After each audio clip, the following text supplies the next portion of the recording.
Hi, I'm testing out Flipgrid short videos right now where I can modify my background so I can put myself right on top of a picture um, to briefly go over this email that was sent out to a few of us here at the high school and what were the signs that we should have picked up on that some of us didn't pick up on.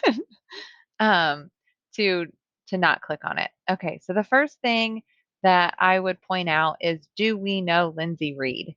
Well, we all have a reason why we might have known Lindsay Reed.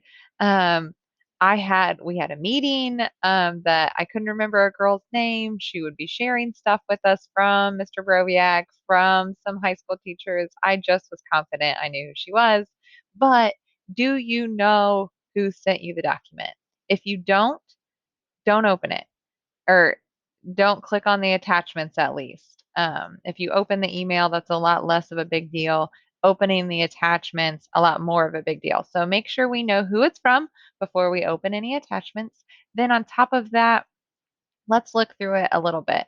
They ask us to edit a document. Are we expecting to edit a document? If we're not, don't click on it. Then the one thing that I really noticed is a lot of these phishing emails, they try to get you with a sense of urgency or they try to make you nervous, like something is being hacked. You have to sign up for this now. Somebody is stealing your credit card information. Let me verify your credit card information that you have it so that they can't steal it, but then they're stealing it while they're verifying it. Things like that. The way this caused urgency is, who is it from? Well, it's from your big boss. Mr. Broviak shared a file with you. How else do I create a sense of urgency? I write the word evaluation on it. So those types of things do make people um, uneasy, nervous, excited, and it lets us know it's urgent.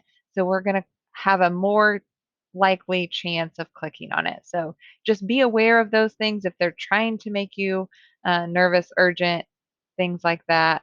That becomes a red flag that it might be a phishing email.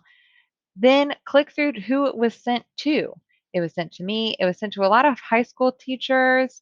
And then there's a couple I don't know. Becky Geis, Betty Franklin. Don't know. If I were to click down in this arrow, probably would have a lot more teachers. I know on my phone it showed me it was sent to Chad Lieberman and Mr. Broviak, and I just immediately knew what that was, and I didn't even look at anybody else.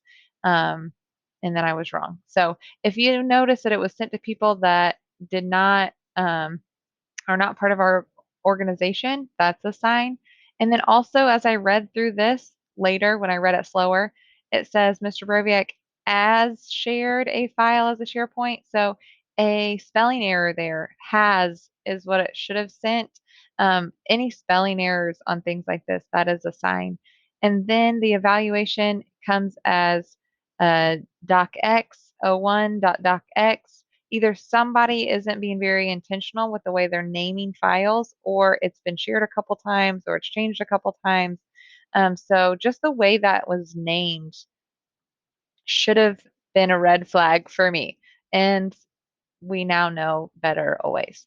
So then a lot of phishing emails will ask you for your information, ask you for your username, ask you for your password, ask you for any sort of information that might identify you, pets' names, things like that, that you might have as a security question. Don't ever answer those things. And then attachments. Attachments are the easiest way to hide viruses. And then also this one was a fill out, and it was an attachment. It had you make a copy to your Google Drive that could also infect your Google Drive and steal information from there. Then also it said, hey, enter your username and password, which immediately sent it back to somebody that would now have access to your entire Google Power School, anything that has that username and password associated with it. So this is just a quick tutorial to go through this email and what things on here should have been suspicious, should have been red flags, and then we're going to know better next time.